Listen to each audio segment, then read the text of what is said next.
வணக்கங்க. நான் உங்க சமையல்காரர் பொண்ணு. இன்னைக்கு நம்ம சமையல்காரர் பொண்ணுல பார்க்க போறது சூப்பரான மட்டன் கோலா உருண்டை குழம்புங்க. வாங்க எப்படி செய்யலாம்னு பார்க்கலாம்.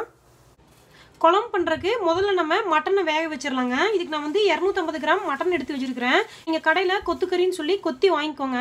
நான் இங்க இதை மிக்சியில போட்டு பல்ஸ்ல ஒரு 2 டைம் சுத்தி எடுத்துருக்கிறேன். அதனால கொஞ்சம் அப்படியே கொத்துக்கறி மாதிரி ஆயிடுச்சு. இதை வடசட்டியில போட்டு கொஞ்சம் வேக வைக்கலாங்க. கொஞ்சோண்டு மஞ்சத்தூள் போட்டுக்கலாம். லைட்டாக உப்பு, சும்மா ஒரு பிஞ்சு போட்டால் போதுங்க. இது நல்லா வேகட்டும். மட்டன் வேக வேக அதுவே தண்ணி விடும். நம்ம எதுவுமே தண்ணி ஊற்ற வேண்டியது இல்லைங்க.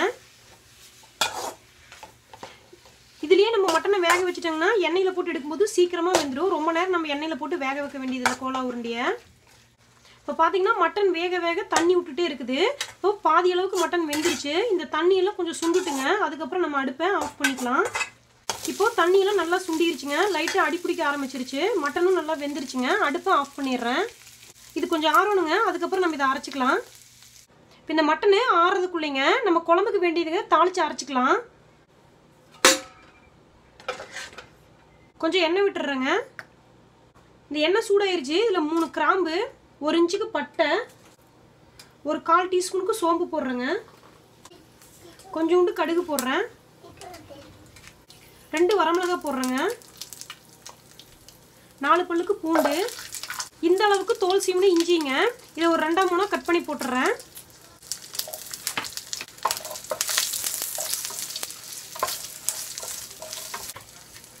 ஒரு பெரிய வெங்காயம் கட் பண்ணி வச்சிருக்கிறேன். இதையும் போட்டுறேன்.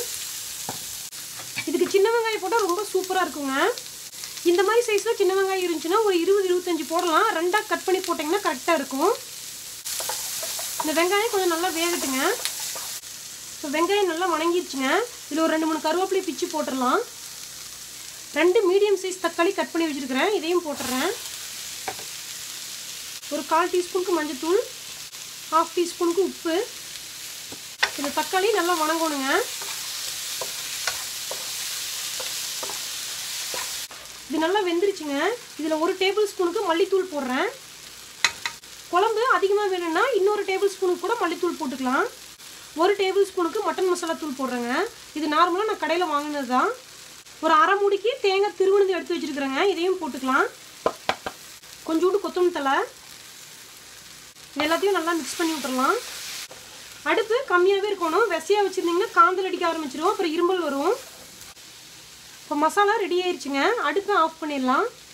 இது கொஞ்சம் ஆறட்டும். அதுக்கப்புறம் நம்ம மிக்சியில் போட்டு நல்லா மையாட்டம் அரைச்சிக்கலாங்க. இப்போ இங்கே இந்த மட்டன் நல்லா ஆறிடுச்சு. இதை இப்போ மிக்சியில் போட்டு அரைச்சிக்கலாம்.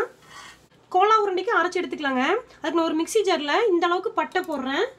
1/4 டீஸ்பூனுக்கு சோம்பு, ஒரு 1/4 டீஸ்பூன் அளவுக்கு கசகசா, 3 கிராம்பு போடுறேன், 3 பூண்டு பல்லுங்க, 1 பச்சை மிளகாய், இந்த அளவுக்கு இஞ்சி போட்டுக்கலாங்க. முதல்ல இதை மட்டும் மிக்சியில் ஒரு சுற்றிட்டு வந்துடுறேன். இது கொஞ்சம் அடிச்சுட்டு வந்துட்டேன். ஒரு 10 சின்ன வெங்காயம் எடுத்து வச்சுருக்குறேங்க. இதையும் போட்டுக்கலாம். ஒரு 2 டேபிள் ஸ்பூனுக்கு துருவன தேங்காய், தேவையான அளவு உப்பு. இப்போ இதோடு சேர்த்து இந்த வேக வச்சுருக்கிற மட்டனையும் போட்டு நல்லா அரைச்சிட்டு வந்துடுறேன். இதை அரைக்கும் போது தண்ணியே ஊற்றக்கூடாதுங்க. தண்ணி ஊற்றாமல் அரைக்கணும். இப்போ இதை நல்லா அரைச்சிட்டு வந்துட்டேங்க. இதே பாத்திரத்தில் போட்டுடுறேன்.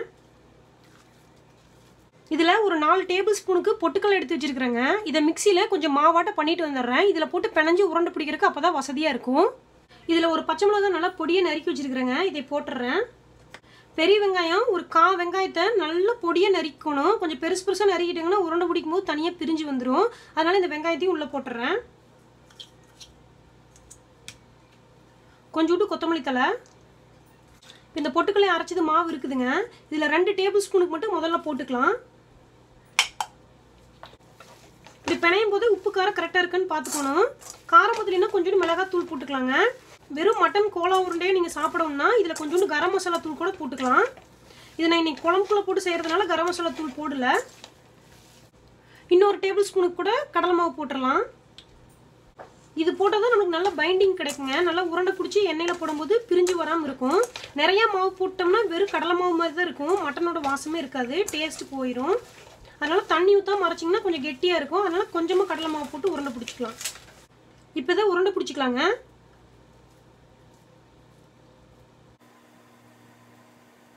மீடியமா பெருசா அந்த மாதிரி நம்மளுக்கு என்ன சைஸ் வேணுமோ அந்த அளவுக்கு பிடிச்சிக்கலாம். எல்லாத்தையும் உருண்டை பிடிச்சிட்டேங்க. இது இப்போ எண்ணெயில் பொரிச்சு எடுத்துடலாம். எண்ணெய் சூடாகிட்டு இருக்கட்டுங்க. அதுக்குள்ளே இந்த அரைச்சி வச்ச மசாலா ஆறிடுச்சு. இதையும் மிக்சியில் கொஞ்சம் தண்ணி ஊற்றி மையாட்டம் அரைச்சிட்டு வந்துடுறேன். இப்போ இதை நல்லா அரைச்சிட்டு வந்துட்டேங்க. எண்ணெயும் நல்லா சூடாயிருச்சு. நம்ம ஒவ்வொரு உருண்டையும் போட்டு எடுத்துக்கலாம். முதல்ல ஒன்று போட்டு அது கொஞ்சம் வெந்ததுக்கப்புறம் இன்னொன்று போடலாங்க. இது கொஞ்சம் வேகணுங்க. அதுக்கப்புறம் கரண்டி விட்டு திருப்பி விட்டுக்கலாம்.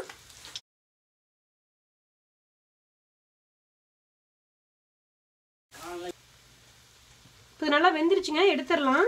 நம்ம ஏற்கனவே மட்டன் வேக வச்சு போடுறதுனால ரொம்ப நேரம் இது வேக வேண்டியதில்லை.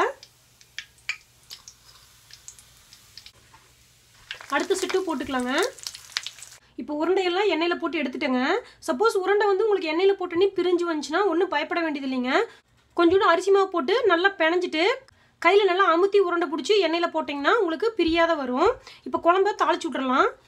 அதுக்கு நான் அடுப்பில் குக்கர் வச்சுட்டேங்க. கொஞ்சோண்டு எண்ணெய் விட்டுக்கலாம். இதில் கொஞ்சோண்டு கடுகு போடுறேங்க.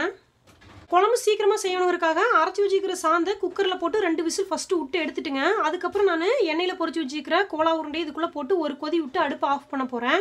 அப்படி இல்லாட்டி நீங்கள் ஓப்பன் பாத்திரத்துலேயே குழம்பு தாளிச்சு விட்டு நல்லா 5-6 கொதி வந்து எண்ணெய் பிரிஞ்சு வந்தனையும் நம்ம கோலா உருண்டையை போட்டு ஒரு கொதி வந்தனையும் அடுப்பை ஆஃப் பண்ணிக்கலாம். இன்றைக்கி நான் கொஞ்சம் ஈஸியாக செய்யணுங்காட்டி நான் குக்கரில் வைக்கிறேன். கடுகு வெடிக்குதுங்க. இதில் கொஞ்சோண்டு வெங்காயம், ஒரு 2 கருவேப்பிலை, சின்னதாக ஒரு வரமிளகா போட்டுக்கலாம். இது கொஞ்சம் வணங்கிட்டுங்க. வெங்காயம் வணங்கிருச்சு. அரைச்சி வச்சுருக்கிற மசாலாவும் உள்ளே ஊற்றிடலாம். மிக்ஸி ஜாரையும் கழுவி கொஞ்சம் தண்ணி உள்ளே ஊற்றிடுறேங்க. அதை நல்லா கலக்கி விட்டுறலாங்க. உப்பு காரம் கரெக்டாக இருக்கான்னு பார்த்துக்கலாம். இது நல்லா கொதிக்குதுங்க. கொஞ்சோண்டு கொத்தமல்லி தழை தூவி விட்டுறலாம். இதை மூடி போட்டு வச்சிடலாம். ஒரு 4 விசில் வரட்டுங்க. 4 விசில் வந்துருச்சுங்க. அடுப்பை ஆஃப் பண்ணிடலாம். ஒரு 5 நிமிஷம் இருக்கட்டுங்க. ஒரு 5 நிமிஷம் ஆயிடுச்சுங்க. அதை திறந்துடலாம். அடுப்பை ஆன் பண்ணி விட்டுறலாங்க. இதெல்லாம் எண்ணெயெல்லாம் பிரிஞ்சு வந்துருச்சு. குழம்போட பச்சை வாசனை போயிடுச்சு. அடுப்பு கம்மியாகவே இருக்கட்டுங்க. இப்போ நம்ம இந்த கோலா உருண்டையை உள்ளே போட்டுடலாம். உருண்டை போட்டதுக்கப்புறம் குழம்பு ரொம்ப கலரக்கூடாதுங்க. அப்புறம் உருண்டை உடஞ்சி போகும். ஒரு 2 நிமிஷம் இது இப்படியே கொதிக்கிட்டுங்க. அதுக்கப்புறம் அடுப்பை ஆஃப் பண்ணிக்கலாம்.